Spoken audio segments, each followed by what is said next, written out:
اعوذ باللہ من الشیطان بسم اللہ الرحمن الرحیم. عزیزان من، آج اپریل 1983 کی پہلی تاریخ ہے اور درس قرآن کریم کا آغاز سورہ الواقعہ کی آیت 83 سے ہو رہا ہے. سابقہ جمعہ کو خصوصی درس تھا، اس لیے تجدید یادداشت کے لیے یہ عرض کر دوں کہ سلسلہ کلام یوں چلا آ رہا تھا، اور ویسے تو قرآن کریم کا بنیادی نقطہ اور بنیادی تعلیم مکافات عمل ہے. وہ زور ہی اس پر دیتا ہے کہ انسان کا ہر عمل ایک نتیجہ پیدا کرتا ہے، اور وہ نتیجہ جو ہے وہ انسان کے اختیار میں نہیں ہوتا. یہ تو اس کے اختیار میں ہے کہ جون سا راستہ جی چاہے اختیار کر لے. یہ اس کے اختیار میں نہیں ہے کہ راستہ غلط اختیار کرے اور صحیح منزل پر پہنچ جائے. ہر راستے کی منزل متعین ہے. یہ اس کے اختیار کی بات ہے کہ کون سا راستہ یہ اختیار کرتا ہے. اب جو فرق پڑتا ہے انسان اور انسان میں وہ یہی ہے. کچھ انسان ہیں وہ یہ کہتے ہیں کہ نہیں، مکافات عمل کوئی شے نہیں ہے. انسان خود ہی اپنے لیے ایک راستہ تجویز کرے، خود ہی اپنے لیے منزل تجویز کرے، اور اس کے بعد کوئی غلطی ہو جائے اس کی تصحیح کرے. کوئی قوانین ایسے نہیں ہیں کہ جس سے یہ متعین طور پر حصول ہو. جیسے قرآن کہتا ہے کہ ظالم کی کھیتی پنپ نہیں سکتی، یہ ایک قانون ہے قرآن کی روح سے. یہ ایک اصول ہے، غیر متبدل ہے. تو ایک نقطہ نگاہ تو یہ ہے کہ اس چیز کے اوپر یہ یقین ہو کہ واقعی یہ قوانین خداوندی غیر متبدل ہیں. اور دوسرا یہ ہے کہ نہیں، جو جی میں آئے کرتے جاؤ. اس کے لیے اگر تدبیر آپ کر لیتے ہیں، مختلف خدشات اور خطرات کے راستے بند کر لیتے ہیں، تو پھر راوی عیش لکھتا ہے. کوئی گرفت نہیں، کوئی مواخذہ نہیں، کوئی اور غلط نتیجہ نہیں. تو یہی ہے اصل میں بنیادی تعلیم جو ہے قرآن کی. اسی کے مطابق بات چلی آ رہی تھی کہ تم جو یہ ذرائع پیداوار کو جنہیں ہم نے مخلوق کی پرورش کے لیے بنایا ہے، خدا کی طرف سے یہ پیدا بھی کیے گئے ہیں، خدا کی طرف سے تمہیں مفت ملے ہیں، اور یہ مخلوق بلکہ ہر ذی نفس کی پرورش کا ذریعہ معاش ہے. انہیں تم اپنی ملکیت تصور کر لیتے ہو اور اس کے بعد حاجت مندوں کو اس سے محروم کر دیتے ہو. یہ غلط راستہ ہے جو تم اختیار کرتے ہو. اس کا نتیجہ تباہی ہوگا. اور وہ اس کے بعد یہ کہتے ہیں کہ یہ کوئی ایسی چیز نہیں کہ کوئی خارج سے قوت ہے جو یہ کہتی ہے کہ اس کا نتیجہ تباہی ہوگا. اگر ہم تباہی آنے والے اسباب، ذرائع اور راستوں کو روک لیں اور وہاں انتظامات ایسے کر لیں کہ وہ نہ تباہی آئے، تو پھر کوئی تباہی نہیں آ سکتی. یعنی بات اتنی ہے کہ کیا یہ واقعی کوئی قوانین ہیں انسان کے اوپر کہ جس سے شر کا نتیجہ تباہی ہوتا ہے اور خیر کا نتیجہ بھلائی ہوتا ہے؟ ہے ایسے قوانین یا نہیں؟ یہ ہے ساری بحث جو چلی آ رہی ہے قرآن کی تعلیم کی. اسی سلسلے میں وہ یہ کہتا چلا آ رہا تھا کہ قوانین خداوندی کے مطابق زندگی بسر کرنے کا نتیجہ، جسے عام اصطلاح میں جنت کی خوشگواریاں کہا جاتا ہے، اس کی خلاف ورزی کرنے کا نتیجہ وہ تباہیاں کہ جنہیں جہنم کہہ کے پکارا جاتا ہے. یہ دونوں چیزیں چلی آ رہی تھی. قرآن کا انداز یہ ہے، اور یہی طریق ہو سکتا ہے کہ یہ جتنے بھی ایبسٹریکٹ قوانین یا اصول ہیں، محسوس نہیں ہیں، وہ انہیں دلائل سے تو سمجھاتا ہے، لیکن وہ اس سطح کے اوپر جہاں لوگ دلائل سے زیادہ محسوسات سے علم حاصل کرتے ہیں، محسوسات کے ذریعے سے اچھی طرح سے بات سمجھتے ہیں، تو وہ محسوسات کے ذریعے سے بھی سمجھاتا ہے۔ جیسا میں نے عرض کیا تھا کہ وہ عمل اور نتیجے کو سمجھانے کے لیے عام طور پر کھیتی کی مثال دیتا ہے، دانے کی، اور دانے میں سے جو فصل پیدا ہوتی ہے اس کی۔ تو یہ وہ چلا آ رہا ہے یہ کہتا ہوا، اور اس نے یہ بتانا ہے کہ تم خود اس کو جانتے ہو، دیکھتے ہو کہ ایسے قوانین ہیں کہ جن کے ہاتھوں تم مجبور ہوتے ہو، تم کسی طرح سے ان کو دور نہیں کر سکتے، ان کے نتائج کو، وہ آ کر رہتے ہیں۔ اب اس کے لیے وہ محسوس مثال دیتا ہے، اور محسوس مثال ایسی دیتا ہے کہ جس سے کسی کو نہ انکار کی مجال ہے نہ انحراف ہے۔ فلولا اذا بلغت الحلقوم وانتم حينئذ تنظرون ونحن اقرب الیہ منکم ولکن لا تبصرون فلولا ان کنتم غیر مدینین ترجعونها ان کنتم صادقین۔ کہتا ہے اگر تم اپنے اس دعوے میں سچے ہو کہ کوئی ایسے خارجی قوانین نہیں ہے جن کے تابع زندگی بسر کرنے پہ ہم مجبور ہیں، تو کہا ذرا فرمائیے یہ کہ مریض جب آخری سانس لے رہا ہوتا ہے، جسے کہتے ہیں کہ جان اس کے حلق میں آ کر اٹک گئی ہوئی ہوتی ہے، اور اس وقت تم کبھی نہایت یاس اور نا امیدی سے مریض کی طرف دیکھتے ہو، کبھی ایک دوسرے کی طرف دیکھتے ہو، بس تمہارا کچھ نہیں چلتا، اس وقت ہمارا قانون تم سے زیادہ نزدیک ہوتا ہے اس مریض کے۔ اگر تم سمجھتے ہو کہ کوئی ایسا قانون نہیں ہے جس پہ تمہارا اختیار نہیں، تم ہی صاحب اختیار ہو، تو پھر تم اسے مرنے سے بچا کیوں نہیں لیا کرتے؟ یعنی ایک ایسی مثال ہے ہر جگہ جو وارد ہوتی ہے، ہر ایک کو اس کا تجربہ ہوتا ہے، ہر شخص اسے دیکھ سکتا ہے، اور وہ اپنی بے بسی کا اعتراف کرتا ہے۔ انتہائی کوشش اور محنت کی جاتی ہے اس مریض کو بچانے کے لیے، لیکن اس کے باوجود مریض بچتا نہیں ہے، موت آ جاتی ہے۔ کہا کہ یہ جو ایک قانون ہے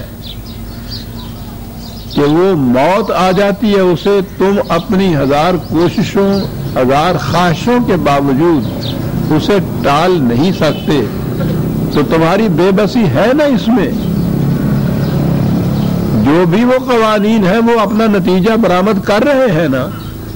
تو اگر تم یہ کہتے ہو کہ نہیں، کوئی ایسا قانون خارجی نہیں ہے کہ جس پہ ہمیں اختیار نہ ہو، تو تم اسے پھر موت سے بچا کیوں نہیں لیتے؟ کہا یہ مثال ہم نے تمہیں دی ہے یہ سمجھانے کے لیے کہ ہمارے قوانین یہاں کار فرما ہیں، ان کے مطابق نتائج نکلتے ہیں۔ یہ محسوس دنیا کی مثال ہے، محسوس زندگی کی مثال ہے، اور اسی قسم کی مثال آپ سمجھ لیجئے کہ جسے آپ انسانیت کی دنیا کہتے ہیں، اخلاق کی دنیا کہتے ہیں، عدل و انصاف کی دنیا کہتے ہیں، وہاں بھی اسی قسم کے قوانین ہیں، اور اسی طرح سے ان کا نتیجہ نکلتا ہے۔ ظلم اور استبداد کا نتیجہ یقیناً تباہی اور بربادی ہے۔ اس وقت تم نہیں مانتے، لیکن جب وہ آتی ہے تباہی اور بربادی تو تم پھر اس وقت اسے روک نہیں سکتے۔ اتنی سی بات ہم یہ تمہیں کہتے ہیں کہ اس کے آنے سے پہلے اس کا اہتمام کر لو کہ وہ تباہی نہ آئے، اور وہ اسی طرح سے جیسا کہ بات اس نے یہ شروع کی تھی، فَسَبِّحْ بِاسْمِ رَبِّكَ الْعَظِيمِ۔ چھوٹے چھوٹے سے پیمانے کے اوپر تو تم اپنے گھر بار کا، بال بچوں کی ربوبیت کا، پرورش کا انتظام کرتے ہو۔ خدا کا نظام یہ ہے کہ عالمگیر ربوبیت ہونی چاہیے، دنیا میں کوئی ذی نفس اور کوئی انسان بھوکا نہیں رہنا چاہیے۔ تو اس کے تابع وہ مثالیں دیتا ہوا چلا آ رہا تھا، اور یہاں کہا کہ جس طرح سے یہ ہمارا قانون ہے کہ مرض جب شدت اختیار کر جائے تو پھر موت لازمی آ جاتی ہے۔ اسی طرح سے ہمارا یہ بھی قانون ہے کہ جب سلب اور نہل اور استحصال اور ایکسپلائٹیشن یہ شدت اختیار کر جائے تو پھر معاشرے پر تباہی آ جاتی ہے۔ اس وقت وہ لوگ، اب پھر وہ دو گروہ قرآن نے گنائے تھے پہلی آیات میں۔ ایک تو وہ تھا پائنیئرز کا، کہ جب اس نظام کے لیے دعوت دی جائے، ابتدا کی جائے، اس اسکیم میں سب سے پہلے لوگ جو آتے ہیں ان کے لیے ایثار اور قربانیاں، محنت اور کاوشیں ہی ہوتی ہیں، نتائج بہت دور بعد میں جا کے برآمد ہوتے ہیں۔ وہ ان نتائج سے متمتع نہیں ہوتے، ثمر بار نہیں ہوتے وہ لوگ، ان کے حصے میں محنت ہی محنت ہوتی ہے۔ کسان بھی جو پہلے آ کے ہل چلاتا ہے، ہو سکتا ہے کہ وہ کھیتی کے برابر ہونے سے پہلے ہی وہ مر جائے، تو ہل تو اس نے محنت کر کے چلایا ہے، فصل کوئی اور لے کے جائے۔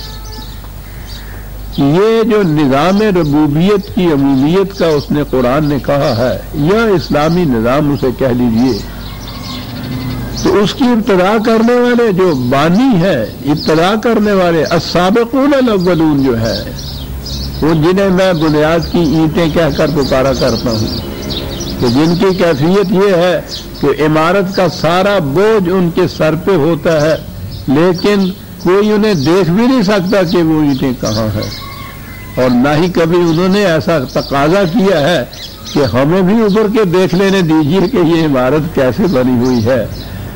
ان کے حصے میں بوجھ ہی بوجھ آتا ہے، لیکن وہی بوجھ ہے کہ جو اس ساری عمارت کو اٹھائے ہوئے ہوتا ہے۔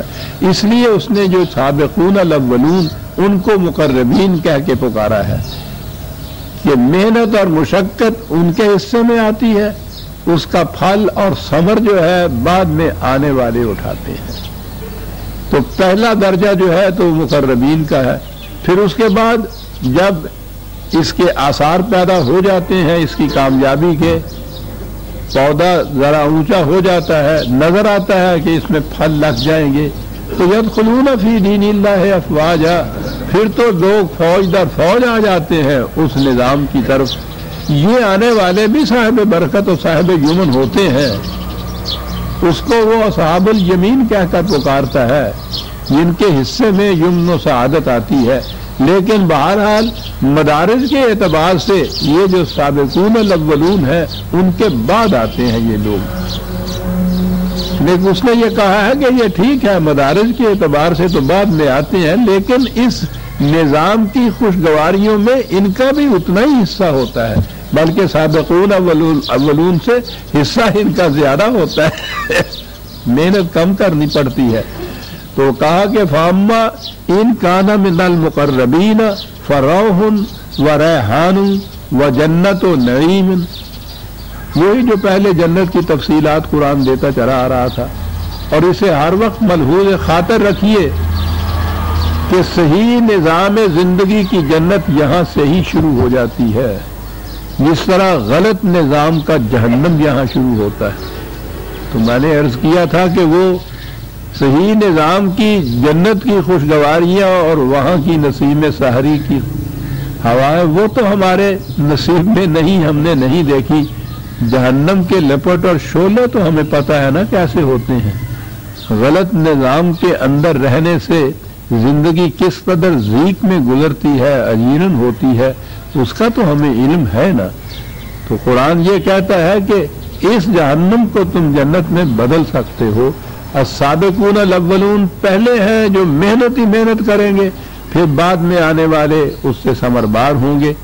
فسلام لک من اصحاب الیمین، دونوں کے لیے سلامتی ہے، دونوں کے لیے برکات ہیں۔ وَأَمَّا إِنْ كَانَ مِنَ الْمُكَذِّبِينَ الضَّالِّينَ فَنُزُلٌ مِّنْ حَمِيمٍ وَتَصْلِيَةُ جَحِيمٍ، اس کے برعکس وہ لوگ جنہیں ہم کہتے رہے کہ اس کا نتیجہ تباہی ہے، وہ کہتے رہے کہ تم جھوٹ کہتے ہو، ایسا نہیں ہو سکتا، ہم نے پورے انتظامات کر رکھے ہیں کہ تباہی نہ آنے پائے۔ قرآن نے کہا ہے کہ وہ تو وہاں ان مقامات سے آیا کرتی ہے من حیث لا تشعرون، جو تمہارے وہم و گمان میں بھی نہیں ہوتے، وہ ان راستوں سے تباہی آیا کرتی ہے۔ لیکن بہرحال وہ تباہی آتی ہے تو اس کے لیے اس نے یہ کہا، وہی مثال کے طور پر کبھی کھولتا ہوا پانی کہا جو کھیتی کو تباہ کر دیتا ہے، کبھی یخبستہ کہا وہ بھی جلا کے رکھ دیتا ہے وہ کھیتی کو۔ افراط و تفریط ہوتی ہے اس میں۔ یاد رکھیے قرآن نے یہ کہا ہے کہ غربت اور افلاس سے بھی ایک تباہی آتی ہے، اور اس کے برعکس افراط زر سے بھی ایک تباہی آیا کرتی ہے۔ ایک طبقے کے پاس ضرورت سے کہیں زیادہ دولت جمع ہو جاتی ہے، وہ بھی تباہی کا موجب ہوتی ہے۔ دوسرا طبقہ نان شبینہ سے محتاج ہو جاتا ہے، یہ بھی تباہی کا موجب ہوتا ہے۔ تو ان چیزوں کو بھی وہ مثال دے کر سمجھاتا ہے، اور مثال جتنے دو ایکسٹریم ہیں جس کی مثال وہ دیتا ہے، اور یہ تو ایک کسان بتا سکتا ہے نا کہ کھیتی جو جھلستی ہے، کھیتی کے لیے پہلی چیز تو یہ ہے کہ پانی کی ضرورت لا ینفق ہے، اس کے بغیر تو کھیتی پنپ نہیں سکتی۔ لیکن پانی اعتدال پہ ہونا چاہیے، اس کا ٹیمپریچر ایک خاص اعتدال پہ ہونا چاہیے۔ اگر وہ گرم پانی ہے جس میں جوش آ رہا ہے حرارت سے، وہ بھی جلا دیتا ہے، اگر وہ یخ بستا ہے وہ بھی کھیتی کو جلا دیتا ہے۔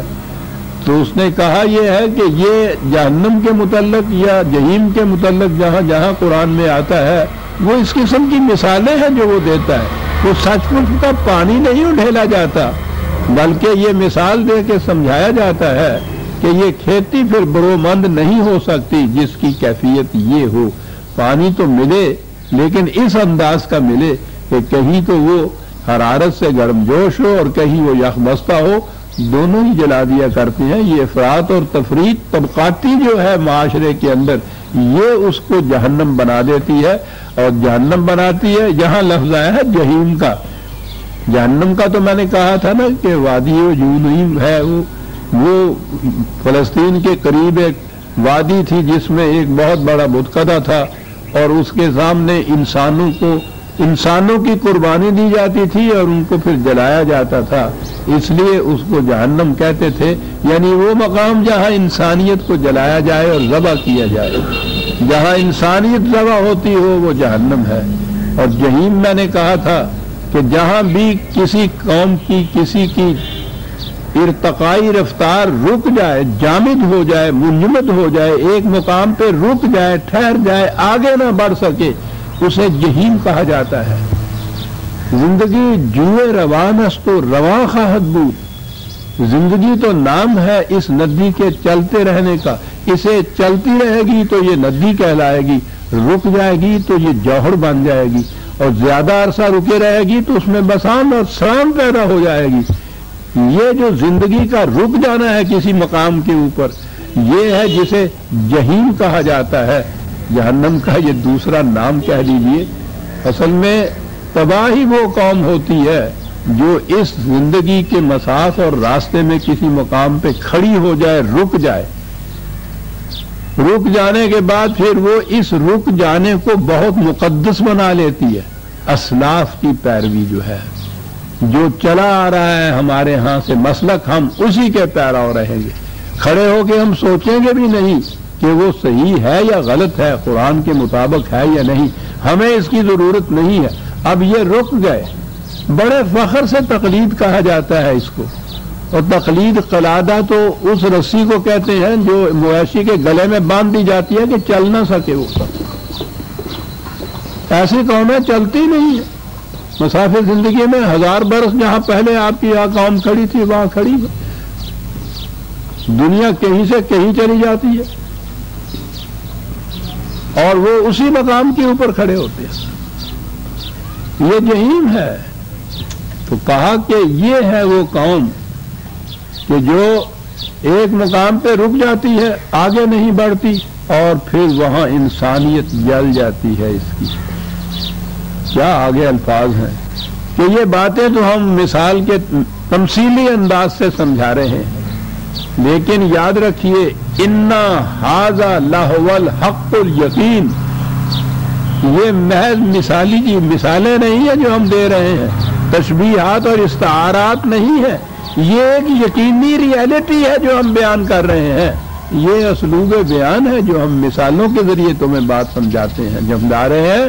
لیکن یاد رکھو یہ ایک یقینی حقیقت ہے، الحق بھی یقینی چیز ہوتا ہے، اپنے مقام پہ اٹل ہوتا ہے، اس میں اور شدت پیدا کرنے کے لیے حق الیقین ساتھ اس کے کہا ہے کہ یہ ایک یقینی ریئلٹی ہے جو ہو کر رہے گی، یہ نتائج مرتب ہو کر رہیں گے، اسے یاد رکھو، یہ محض مثالیں نہیں ہیں۔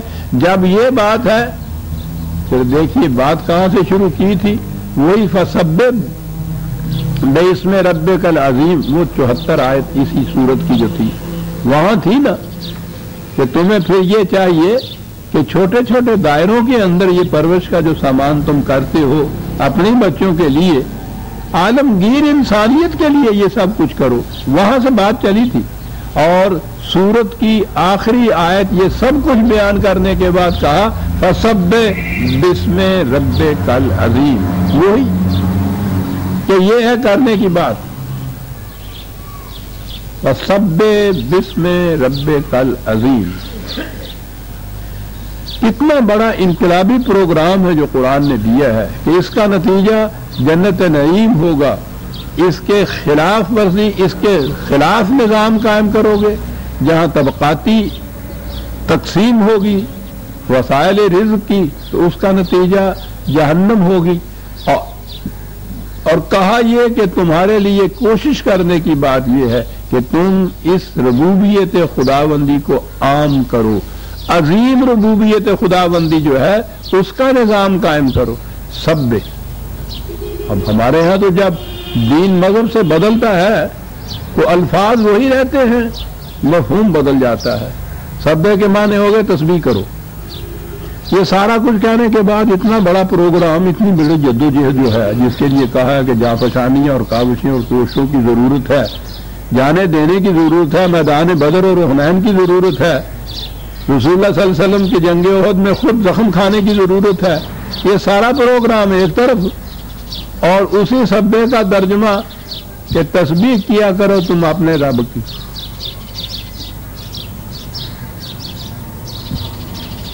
قرآن کے حکم کا فریضہ ادا ہو گیا، اور باقی جو کچھ ہے کہ صاحب یہ بھوکے مار رہے ہیں اس کو وہ ملتا ہے کہ صاحب وہ تو رزق خدا نے اپنے ہاتھ میں رکھا ہوا ہے، جسے چاہے وہ غریب کر دے، جسے چاہے وہ امیر کر دے، چلیے قصہ ختم ہو گیا جناب، وہ اس نے اپنے ہاتھ میں رکھا ہوا ہے اور تمہارا کام جو تسبیح کر دے رہی ہے۔ سوال ذہن میں یہ پیدا ہو رہا تھا کہ یہ کچھ ایسا ہے جیسا کچھ خدا کا اپنا کام ہے جو وہ ہم سے کرانا چاہتا ہے۔ یہی چیز ہے نا، ہمارے ہاں جتنا تصور ہے پرستش کا، اس میں تو وہ کچھ خدا کا کوئی کام ہے نا جو کیا جاتا ہے، اس کے سامنے جا کے کھڑے ہو کے قصیدے پڑھے جاتے ہیں الحمدللہ ان کے ترجمے کے مطابق، تو بڑا، بہت بڑا، تیری شان بڑی، تیری حمد و ستائش ہم کرتے ہیں، ہم تیری پرستش کرتے ہیں، اس کا کچھ کرتے ہیں، اور اس کے بدلے میں تو ہمارا یہ کر دے، تو ہمارا یہ کر دے، یعنی صبح سے شام تک ہر کام جتنا بھی ہے وہ اللہ میاں کرے گا تمہیں، اللہ یہ دے دے، اللہ یہ کر دے، اللہ وہ کر دے، وہ اس کام کے لیے رکھا ہے، اور یہ اس کی پرستش کرتے ہیں، عبادت کرتے ہیں، قصیدے پڑھتے ہیں، یعنی گویا یہ جو ہے سبح تسبیح کرنا یہ خدا کے لیے خدا کا کوئی کام ہے جو کچھ ہم کر رہے ہیں۔